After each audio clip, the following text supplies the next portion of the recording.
The Legend of the Lady Slipper by Lisa Lunge-Larsen and Margie Pruce.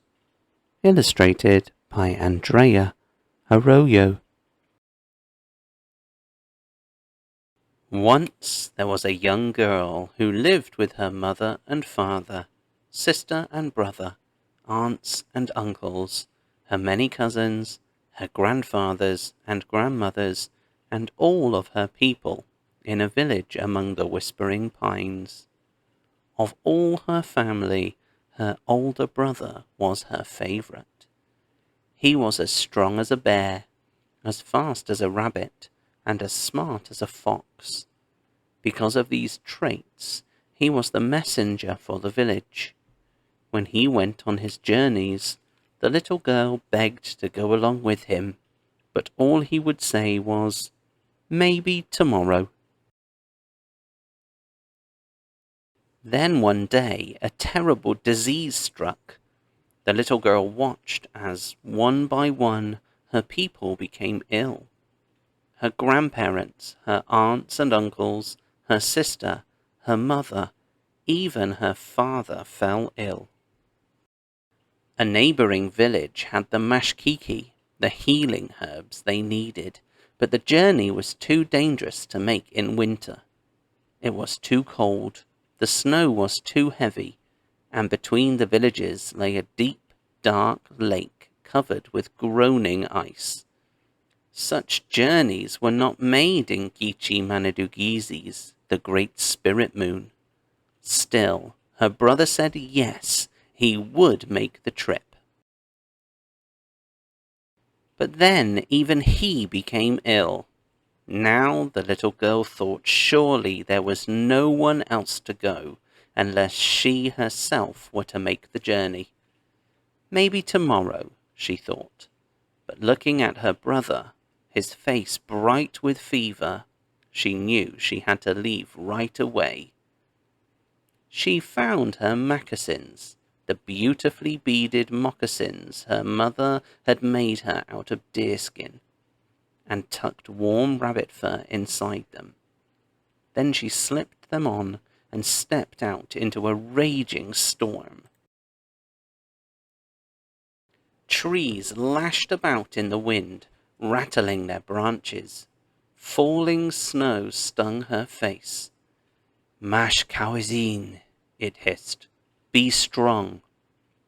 The girl bent her head and stalked like a bear into the storm. The snow tugged at her, but she charged through it, plunging into the wind. All day she walked, until, at dusk, she stood before the windswept lake. The slick ice lay as if asleep, silent.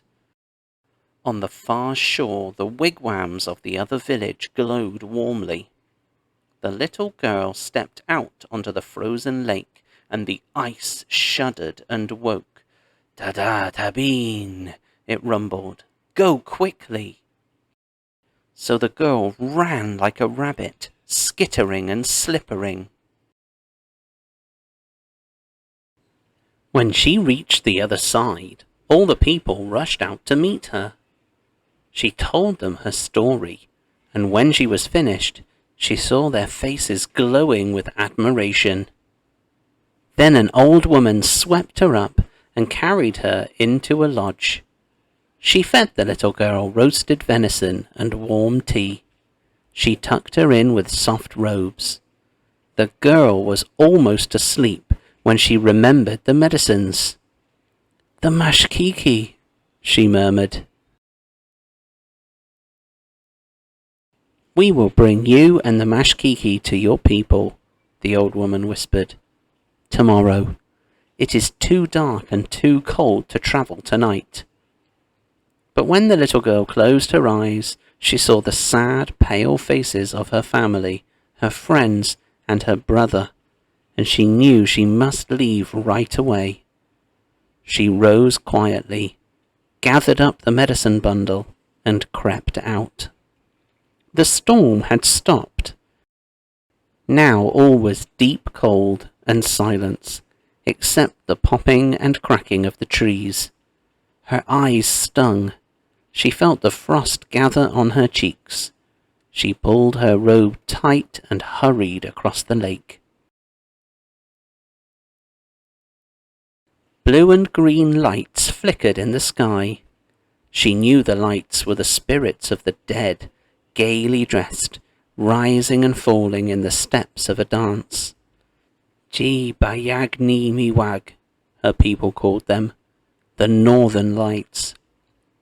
What if someone from her family or one of her people were to join them because she had been so slow?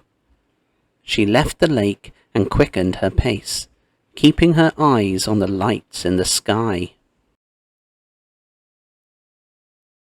Suddenly, the snow collapsed around her, and she was buried up to her arms. She kicked and punched at the snow. That was no use. She churned her little legs as fast as she could, as if to run out of the snow. That only dug her in deeper. Above her, the dancing spirits leapt and spun. Maybe she would be the next one among them, she thought. She fell back, exhausted. Nibwakan, the snow around her whispered. Be wise. Yes, she must be smart like the fox who thinks his way around the trap. She lay back to think and felt the snow relax its grip. She lay further back and it let go a little more. Slowly she wriggled and turned, paddled and swam her way out of the snow. Ho-wah! She sang out. Her feet were free. But then, Gawin! Oh no! She cried. Her feet were bare and cold. Her moccasins were gone, buried deep in the drift. She dug in the snow, but it was too soft and loose. She wiped her nose on her sleeve and continued on barefoot. With the very first step, icy crystals cut into her flesh, and her feet began to bleed. In every footprint, bright red drops of blood mingled with the white snow. Still she stumbled ahead until dawn, when she reached the edge of her village. There she called out before sinking into the snow. The people from her village, even some of the sick ones, ran out when they heard her cry. They carried her back to her lodge and wrapped her swollen and bleeding feet in thick, warm deerskins. Because of the mashkiki, the people were healed. The little girl remained weak for a long, long time, but soon after the snow melted, she too recovered. When the forest turned green, she and her brother went to search for her lost moccasins. What they found there filled them with wonder. On the very spot where she had lost her moccasins, and wherever she had stepped with her bleeding feet, beautiful new flowers grew. They were pink and white and shaped just like the little moccasins the girl had worn on her journey. The Ojibwe people named the new flower Moccasin Wabigwan, which means the moccasin flower. Today it is also called the lady slipper. The people gave the little girl her name too, Waone, or little flower, because although she was as strong as a bear, fast as a rabbit, and smart as a fox, she was also as lovely and rare as a wild spring flower.